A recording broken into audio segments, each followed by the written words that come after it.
দর্শক ফিরে এলাম বিজ্ঞাপন বিরতির পরে। আমরা কথা বলছি হাসান মোহাম্মেদের সঙ্গে। Hasan, it more sound to me like rent to own program. Very much so. It is. These days, the conventional people are calling it a rent-to-own model, except there's like, in the rent-to-own has its own intricacies, and it might be a little different from that perspective. But yeah, it's essentially the same thing. Okay, so this conventional rent to own that you move to your dream house as a tenant. Correct. And you stay there until few period of time, which they call it term, 3 to 5 years. You accumulate the fund towards the down payment. And at the end, they put you back to conventional financing system. That means you have to go to your bank and get the mortgage. So I guess that is the concept of rent-to-own program. I guess the second part is where it becomes a little invalid, probably, because it seems like for the first 5 years you're a tenant, but then you become like a mortgagee or whatever. Exactly, like but you have to go back to your bank, right? Okay, to get the mortgage. So that was the rent-to-own. Okay, at the end you have to go back to your conventional bank. But here with Islamic finance, you are actually staying. You're a tenant until the end of the term. Until the end of the term. So in a conventional mortgage, there's two things that we always see common for all mortgages, which is term and the amortization. The term is the contract between you and the financial institution for a particular period of time, could be 3 years to 5 years, sometimes 10 years. This is the term, and they decide for that term is a fixed interest rate or could be variable interest rate. So there is the term, the contract with you and your financial institution. And the amortization is the life of the mortgage, is the loan, that you have to pay back the whole principal within that period of time. So there's the two things here, is the cost of borrowing and the interest that you pay in 25 or 30 years amortization. So at the end, the house is paid. So there's the interest charge and principal charge there. Correct. How exactly with Islamic finance it calculate when, actually I would like to ask that, is there any amortization period there? Is there any term? Or is the term and amortization is together for the period of length of financing? Yeah, I mean, we've kept it pretty simple. We put all our homeowners in a 25-year, a maximum payback time of 25 years. We encourage them to pay it off as soon as possible. So it's a payback time? Yeah, that's the amortization of the mortgage. Is this unlike amortization or? It is amortized. It is amortized. Yeah, so what happens is at the time you're entering into the occupancy agreement, we set up a term of 25 years, which is 300 payments, 300 monthly payments, and we tell you what your fixed monthly payment will be for the rest of the term. Now, anytime if the homeowner continues to pay that fixed payment, there are no changes to the calculation. But if they were able to accumulate some savings and make a lump sum payment to accelerate the payment of the principal, then that gets revised, right? And the payment will reduce. And then a portion of that monthly payment, let's say $2,000, a portion of that would be the rent, and the other portion is going to be the payment towards the principal. And then every month, as I was saying, your rental portion decreases and your principal payment increases because your ownership is increasing in the property as you're making the monthly payments. So if I understand, it is comprised of rent and a principal portion. Correct. So rent that you are living there, so you are paying a portion as rent, and since it's a 25 years amortization, you have to pay back the principal in 25 years. Now, that portion is adding up on the top of your rent. Now, is there any standard that you follow, like conventional banking system? They follow interest rate.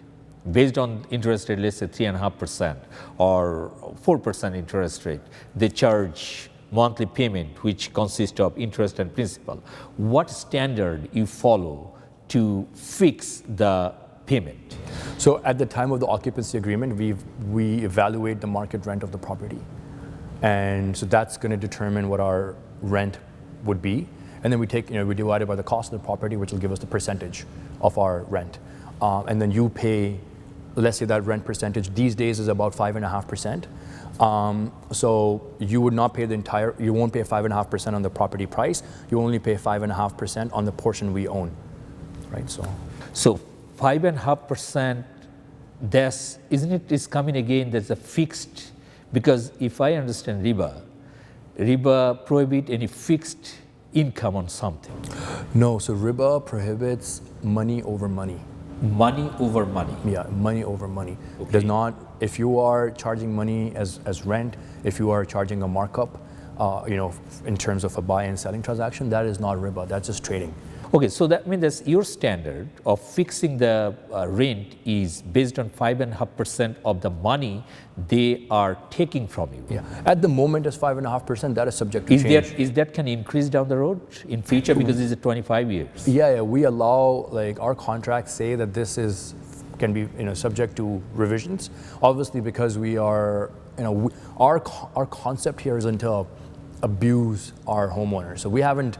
Really, before we used to calculate the rent percentage, we used to take the market rent, which would be, we used to take the common properties and see how much they were charging for rent, and then take an average of that and apply for our homeowners or our occupants. Now we've kind of just tried to see that the market rent percentage is about 5.5%, so we just apply that. In the future, this can go up or down. I don't see it going down because at the end of the day, and this will be interesting for our viewers to know, Interest Free Housing Cooperative of Canada is a cooperative-based organization. So it's owned by all our members. And what's essentially happening is, in a musharaka, what's happening is that we're pooling investors. So our job is to go and attract investors to come and invest in the cooperative so that we can use their investment and invest in our homeowners' potential houses. Okay. So the rent we collect from our homeowners, we deduct our office admin expenses, which are we're a very lean organization. We've kept our office management expenses to about 15 to 18% of our revenue. And then we take whatever is saved and we distribute it back as dividends to our investors. Okay. And our dividends historically have almost always been over 4.5%, touching 5%. Like this past year, we gave about 4.75% in dividends, which is a very attractive rate. So this is to the investors who Correct. are investing in your cooperative fund. And so the only reason we were able to do 4.5% of 4.75 was because our rental percentage was about 5.5%. So just to clarify here, so you have investors. The fund is coming from the investors, okay, who wants a profit from their investment. So you are giving them a dividend instead of interest. Yes, profit. Right, in the profit. Dividend is a share of the profit. So you're giving them the dividend. And that money is actually giving towards those Muslims seeking Islamic finance to purchase their house or purchase. Is there purchase for car is actually? We don't do vehicle financing right now. We're okay. only focusing on home. Okay, so just home financing, this you are giving this money to them. So now, since this part is like conventional banking, coming back again, conventional banking, that there's a mortgage-backed security that they have.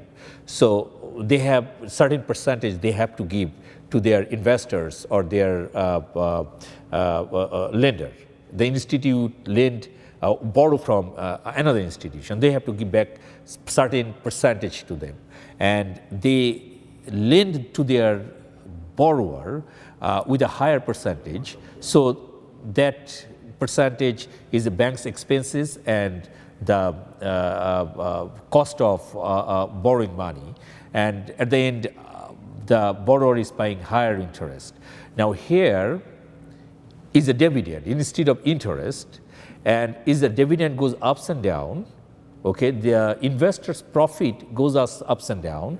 What happened to borrower then? How actually it match? Because the profit goes ups and down, so investors are not getting same amount of money, and the borrower rent is fixed, right? So how actually you harmonize this, reconcile this difference? Yeah, no, good question. So the investors are essentially investing in the cooperative, and the cooperative at the moment owns over, I believe 40 or some houses. Some of them have entered into an occupancy agreement this year, some entered last year, some have entered as early as 2007. Most of the older houses have been paid off. So back in the days, the rental percentage was different. So our occupants who signed an occupancy agreement, let's say before my time, I entered the cooperative in 2015. Some of them have agreed upon an occupancy agreement of 3%, 4%, all the way up to 6%. Nowadays, we've kind of standardized our rental rate and kind of try to keep it around 5.5%. The reason why the investors' dividend rate fluctuates year over year is because year over year our administrative expenses will have a little bit of a variance. So like we are a very lean organization. We're operating with about 1.5% human capital, like person human capital. So we have one full-time office manager and a part-time accountant.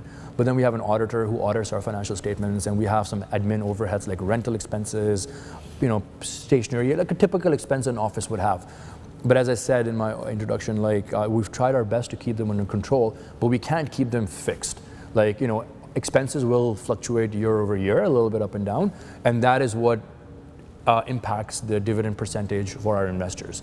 Our dividend percentage range is it's a very limited range. It's usually between 4.5% to about 4.8%, 4.9%. It hasn't gone, in my 6 years, I haven't seen it go over that percentage. I haven't seen it go under 4.5% either. So that explains the dividend side. The fact that the current occupants and the occupants in the previous couple of years have been paying a fixed rental rate is just because we wanted to simplify the process.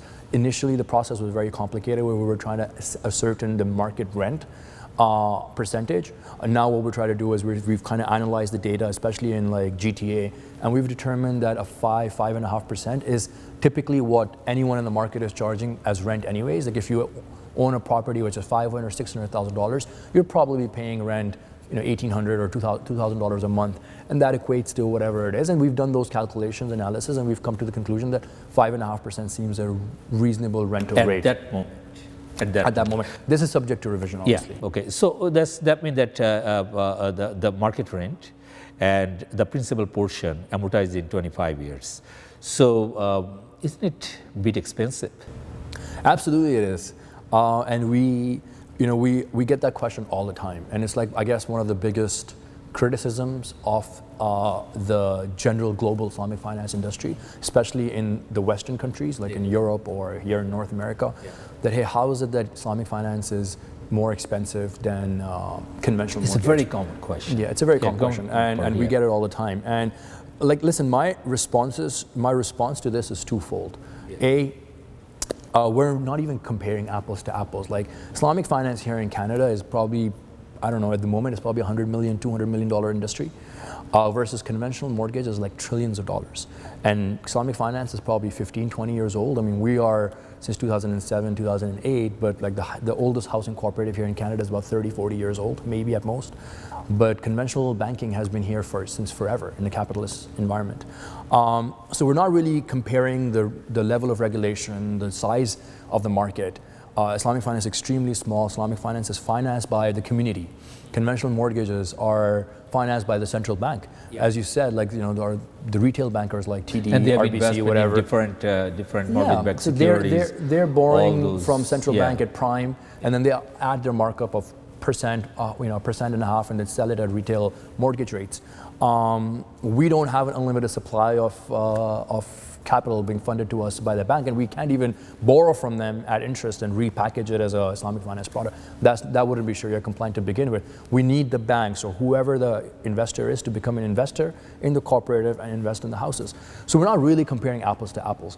But that's like the logical side of the thing. But the philosophical side of this is, I would want our viewers to understand something, that we as Muslims are governed by a code of ethics, a code of law. And our code of ethics and our code of law is dictated by what our Sharia says, what Allah subhanahu wa ta'ala has said, and what our Prophet sallallahu alaihi wasallam has preached and has taught us. And sometimes, for example, a simple example is that as Muslims, we're advised to eat meat which is halal, right? We're advised to not indulge and drink alcohol. We're advised to not fornicate, and et cetera, not take drugs, et cetera. So this has all determined, this is all part of our code of ethics, a code of law. If we are Muslims, and the definition of being a Muslim is someone who submits to Allah subhanahu wa ta'ala's will. Yes. We are always in a state of submission. That was Islam means. Towards our the code of law, which Allah subhanahu wa ta'ala has governed. We don't typically we are allowed to question, but we take satisfaction in the fact that there's something good in it for us. And therefore, all the examples I gave and many more, we're not allowed to lie, cheat, backbite, et cetera, right? All of that is part of the divine system Allah subhanahu wa ta'ala has created. If that means that we may encounter some hurdles, if that means we may encounter some challenges, for example, eating halal meat. 20 or 18 years ago when I came to Canada, and we used to buy chicken, and we used to go to halal chicken suppliers, or back then you couldn't get halal chicken in Walmart or Freshco or No Frills or whatever. You had to go to ethnic grocery stores to get halal chicken, and you were always paying $5 a kg or whatever it was. You were always paying a premium over non-halal chicken, about 15-20%. But what's happened is, as the community has grown, as the market has scaled up, the butchers, the farmers, they have noticed efficiencies and being able to produce halal chicken for the Muslim community at a lower price. And now that premium of 20% has decreased to 8 to 10%. It's still expensive, but it's about 8 to 10% more. So what I'm trying to say is that we as Muslims are generally okay to pay a premium to eat halal chicken. But for some reason, when it comes to engaging in non-halal mortgages or non-Sharia compliant mortgages, we become a little relaxed. We become a little, we submit to our vices. We submit to our tests and trials. And we just kind of start making excuses about this. But interestingly enough, Allah hasn't said in the Quran that if you don't eat halal meat, I'm at war with you, or you're at war with me and my messenger, or you've been bitten by a snake, or you've been beaten down by Satan. But Allah has said that about riba. So it's a question which I ask my viewers: why would you want to take this so lightly? I understand and I can appreciate that the pricing of halal mortgage Islamic finance right now is a little bit more expensive. Not drastically more expensive, but a little bit more expensive than conventional mortgages. But that's just because of the limitations of the Islamic finance model, and just because the community hasn't stepped up and started supporting us. For me, and I can, from a purely mathematical perspective, if we can get another $20-30 million of investments into our cooperative, we can cut down our office expenses by half, and we can increase our dividend percentage a lot more. And by increasing our dividend and our investors are happy at 5% dividend rate. So I can very easily reduce the rent percentage, but I can't do that until I have scale, until I have more people step up and support Islamic finance initiatives. If that answers your question. Viewers, I asked Hassan a question. The Islamic finance is more expensive than regular conventional financing, and one thing that he mentioned, and which actually is striking, which is when you go shopping for halal food, you always pay higher premium, higher price for it. Since for halal food you are paying higher price, why don't you look at the financing at higher price as well? Of course, it is not conventional way of financing. The finance is coming from other sources, and it has to be expensive. So his example is a striking and is interesting as well. So viewers, we will take a short break, and after short break, we'll come and continue our conversation with Hassan. Please stay with us. Keep watching Nandan TV. Keep watching The Middleman.